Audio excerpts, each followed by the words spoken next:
ଖାଇବା, ଗରମ ଗରମ ଖାଇବା, କି ସ୍ୱାଦ। ଭୋଳା, ତୋ ଘୁଗୁନିର କି ବାସ୍ନା। ଆହାହାହା, ଖାଲି ନାକରେ ନୁହେଁ, ଏହି ବାସ୍ନାକୁ ମୁଁ ମୋର ସର୍ବାଙ୍ଗ ଶରୀରରେ ଅନୁଭବ କରୁଛି। ଆଉ ଗୋଟିଏ ପ୍ଲେଟ୍ ଦେ। ଦଉଛି ଭାଇ ଦଉଛି, ତମକୁ ଭଲ ଲାଗିଲେ ମୋ ମନ ଶାନ୍ତି। ଭୋଳା ଏମିତି ସାଧାରଣ ଘୁଗୁନିବାଲା ନୁହେଁ, ତା ଘୁଗୁନିରେ ଏମିତି କିଛି ଯାଦୁ ଅଛି ଯାହାଦ୍ୱାରା ଜୀବିତ ଲୋକ ନୁହେଁ, ମୃତ ଲୋକମାନେ ଆକର୍ଷିତ ହୁଅନ୍ତି।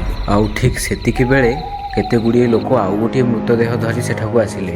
ବୋଲ ହରି ହରି ବୋଲ, ବୋଲ ହରି ହରି ବୋଲ, ବୋଲ ହରି ହରି ବୋଲ।